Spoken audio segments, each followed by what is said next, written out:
G'day listeners, Hef here from the Keeper League podcast, bringing you tips for starting an AFL Fantasy Keeper League. This week, we're talking about some draft strategies. So when conducting your initial Keeper League draft, it pays to have a strategy in mind.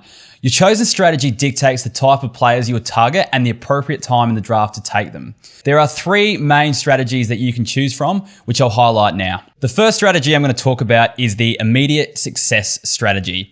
If you are using the immediate success strategy, your main objective is to put the best possible fantasy scoring team together. Just drafting like it's any other year, it's not a keeper league, and you're just playing to win for this 1 year. This may seem crazy, but people often forget that someone needs to win the first league. So why not get the monkey off the back and take out your league's first premiership?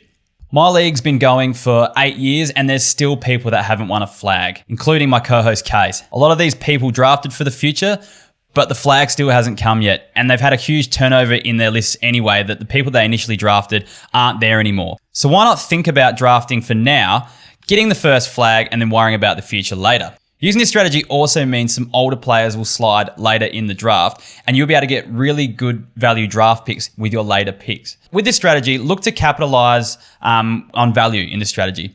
Max Gawn might be available in the first, later in the first round if you use this strategy because he turns 30 this year and people might neglect him.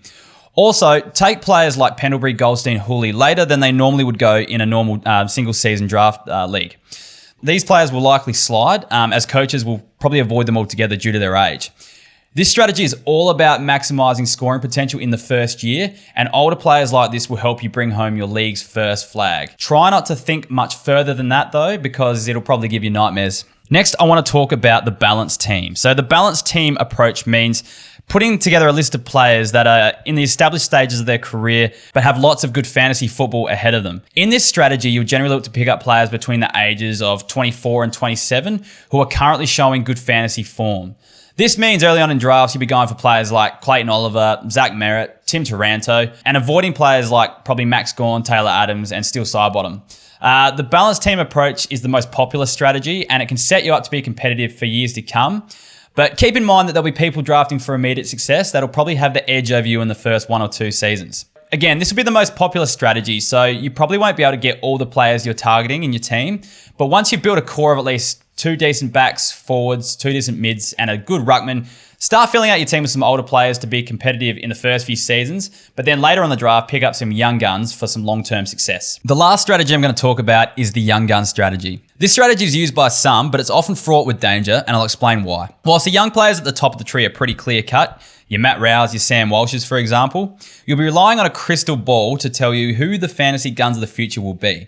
Let's also assume that there's someone else in your league employing this strategy, which means you'll only get one of those standout players. You may be able to take players like Bailey Smith or Caleb Sarong in the next few rounds, but you'll find the standout scorers under the age of 23 will fall away quite quickly. That's not to say this strategy can't be successful, but it might take a long time for your team to be competitive.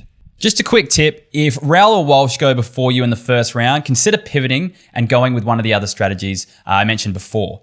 If you do land one of those two, try to get players that have shown potential in the first few seasons of their career, like James Worpel, Andrew Brayshaw, Bailey Smith, those types. Also target players who are good underage fantasy scorers as well that could break out this season. So players like Noah Anderson, Will Day, Lockie Ash, Dylan Stevens, and Hayden Young. Keep in mind that some of these players will slide too, so try not to go too early and pick some more consistent scorers in the meantime. I hope these tips have been helpful. Stay tuned for more of them in the future. Good luck with your AFL Fantasy Keeper League this season.